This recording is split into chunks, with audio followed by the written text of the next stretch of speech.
For real.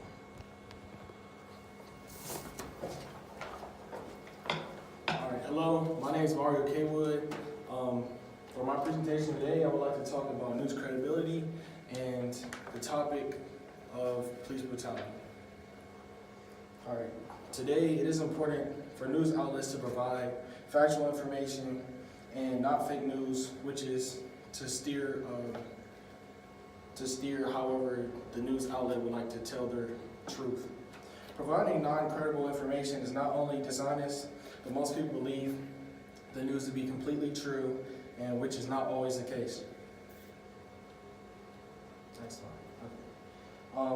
My first example I'd like to point out is NBC. They gained credibility through the writers. For this piece, this is by Jonathan Shoup. He's a senior staff writer for NBC, specializing in criminal justice and urban issues.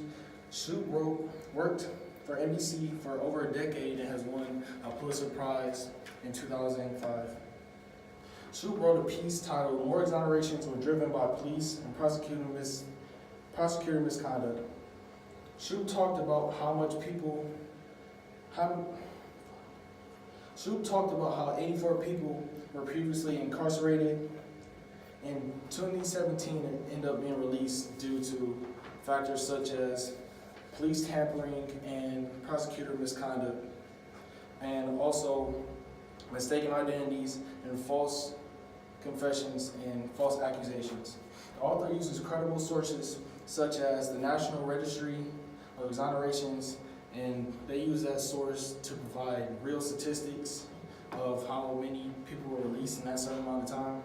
The author also uses facts and steers away from using biased tones. NBC also has credibility, like I said in the first slide, with the writers. In this case, I want to talk about Alicia Fieldstock. Ms. Fieldstock graduated from Brogue College, and they are specialized in public research. In this article titled "They Didn't Give Him a Chance, Tamir Rice's Mom Blasts Cops Who Shot My Son," shows an example of one case of police brutality that took place in Cleveland, Ohio. Fieldstock uses credible sources for her quotes in the article, such as police statements and quotes from the victim's mother. And NBC also has a high factual rating on media bias fact check. All right. Another example of credible news source is the Washington Post. And in this article right here is called Fatal Force. And this gives credible information about statistics involving police shootings. Their statistics about police shootings are both factual and current, and their reports are biased in the topic. There aren't bias because in the article there are categories where they provide statistics for all races and genders. And one quote from the article, they did statistics about last year's shooting, and it was 987, and now it dropped by a little more than 100 deaths. Go ahead, Chris.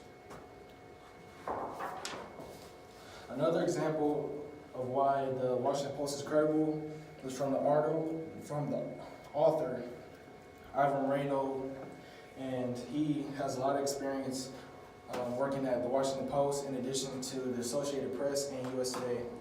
And Moreno's article titled "Man Wants 1994 Murder Case Tossed" alleges police misconduct where a man was convicted of murder because of police tampering with evidence and provided inaccurate ballistic report, and it was later found out that the police had in fact planted the gun on the victim.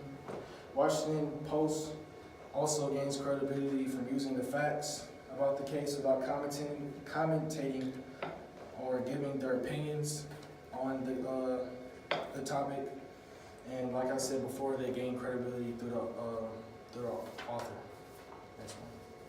All right, in closing, I would just like to say that it is important to provide credible news to the public, especially on the sensitive topics such as police brutality, because it exposes the wrongdoings of officers and lets the public be aware of how frequently this occurs. Thank you.